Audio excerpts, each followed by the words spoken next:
Halo teman-teman, Assalamualaikum. Selamat pagi semuanya.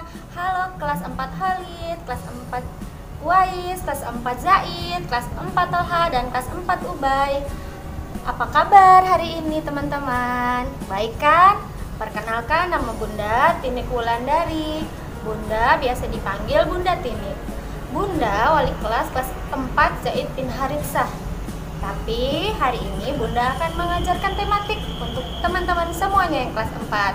Disimak ya materinya, nanti akan ada kuis di akhir. Hari ini tematiknya tentang bunyi. Apa itu bunyi? Dari mana sumber bunyi? Dan apa saja contoh-contoh bunyi? Disimak ya videonya. Selamat belajar. Teman-teman, tahukah teman-teman dari mana asal bunyi? Bunyi berasal dari benda-benda yang bergetar. Nah, benda-benda yang bergetar dan menghasilkan bunyi disebut sumber bunyi. Terdengarnya bunyi oleh benda yang bergetar juga dapat teman-teman temui pada gitar. Sebelum dipetik, gitar tidak akan berbunyi, tapi ketika dipetik, senar itu akan bergetar. Getaran senar gitar menyebabkan udara di sekitarnya ikut bergetar. Getaran tersebut menyebabkan energi bunyi di udara. Energi bunyi merambat di udara hingga ke telinga kita. Adanya energi bunyi menyebabkan gendang telinga bergetar. Getaran tersebut diterima oleh saraf dan diteruskan ke otak. Pada saat itulah terdengar bunyi. Namun, ketika senar berhenti bergetar, bunyi tidak terdengar.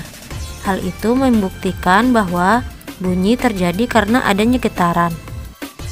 Bunyi adalah sesuatu yang dapat kita dengar. Hampir setiap saat kita mendengar bunyi. Contohnya adalah suling dibunyikan dengan cara ditiup dan gitar dibunyikan dengan cara dipetik. Syarat terdengarnya bunyi ada 3 macam, yaitu 1. Ada sumber bunyi. Yang kedua, ada medium atau udara. Yang ketiga, ada pendengar. Bunyi dapat merambat melalui 3 cara. Yang pertama, perambatan bunyi melalui udara. Yang kedua, perambatan bunyi melalui benda padat. Dan yang ketiga, perambatan bunyi melalui benda cair. Telinga merupakan salah satu karunia Tuhan yang harus selalu kita syukuri. Dengan menggunakan telinga, kita bisa mendengar berbagai suara ataupun bunyi. Selain sebagai indera pendengar, telinga juga berfungsi sebagai alat keseimbangan tubuh. Bunyi atau suara yang sangat keras dapat memecahkan gendang telinga, karena gendang telinga hanyalah selaput tipis yang mudah pecah dan robek. Sebagai organ tubuh yang lemah, telinga bisa mengalami kelainan maupun terserang penyakit. Misalnya tuli dan congek. Tuli adalah ketidakmampuan telinga untuk mendengarkan bunyi atau suara. Tuli dapat disebabkan oleh adanya kerusakan pada gendang telinga, tersumbatnya ruang telinga, atau rusaknya syaraf pendengaran. Pada orang yang telah berusia lanjut, ketulian biasanya disebabkan oleh kakunya gendang telinga dan kurang baiknya hubungan antar tulang pendengaran. Congek adalah penyakit telinga yang biasanya disebabkan oleh infeksi pada bagian telinga yang tersembunyi di tengah-tengah. Infeksi ini disebabkan oleh bakteri. Telinga terdiri atas bagian-bagian.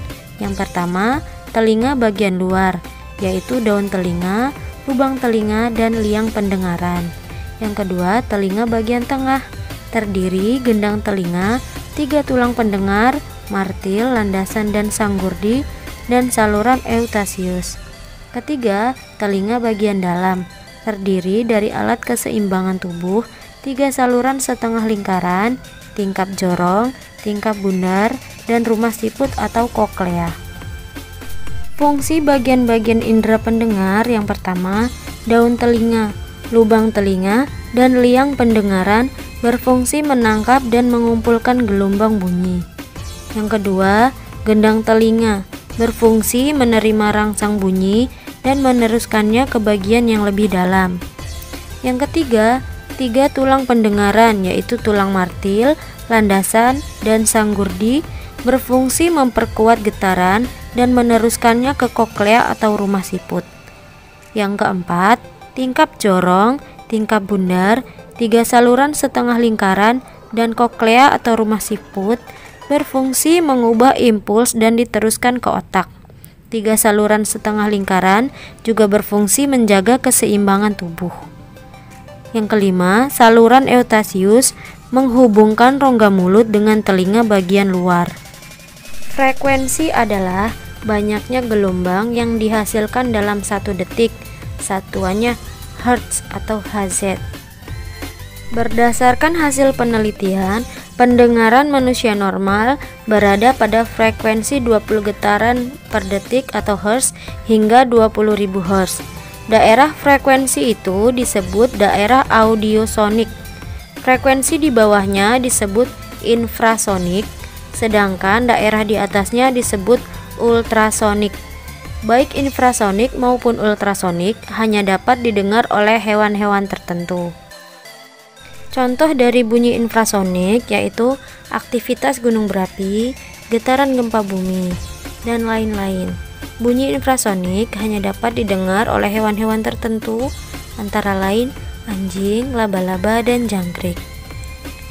Bunyi ultrasonik contohnya yaitu gelombang sonar yang digunakan untuk mengukur kedalaman laut. Bunyi ultrasonik hanya dapat didengar oleh hewan-hewan tertentu, antara lain paus, lumba-lumba, dan kelelawar. Bunyi yang kita keluarkan di ruangan tertutup dan ruangan terbuka ternyata memiliki perbedaan. Berdasarkan jarak antar dinding pantul dan sumber bunyi, pemantulan bunyi dibedakan menjadi 3. Yang pertama, pemantulan yang memperkeras bunyi asli. Pada saat kita di kamar mandi, suara kita terdengar lebih keras daripada ketika kita mengeluarkan bunyi di ruangan terbuka.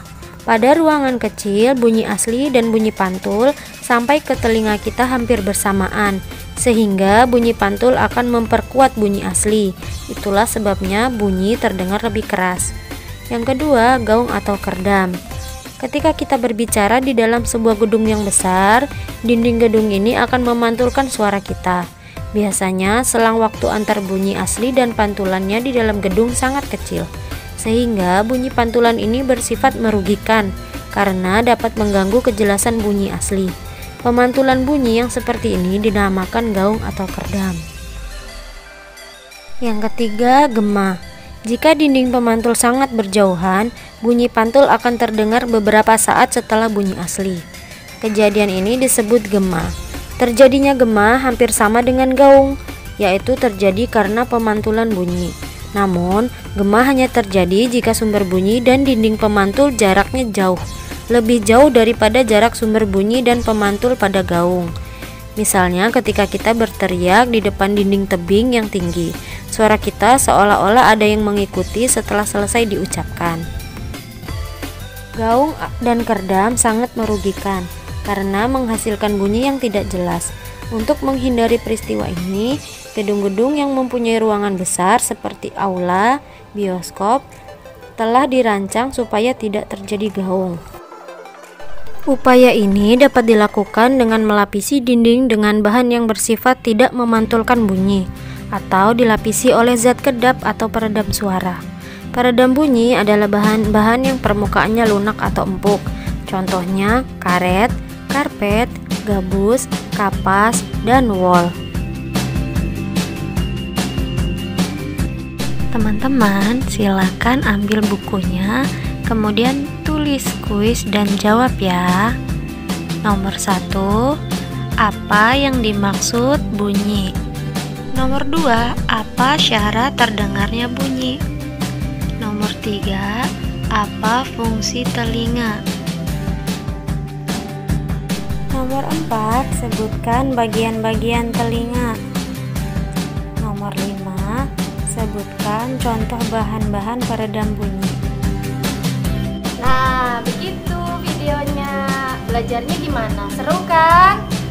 Cukup sekian dari Bunda. Jangan lupa dikerjakan kuisnya dan jangan lupa sholat 5 waktunya. Terima kasih teman-teman. Wassalamualaikum warahmatullahi wabarakatuh. Dadah.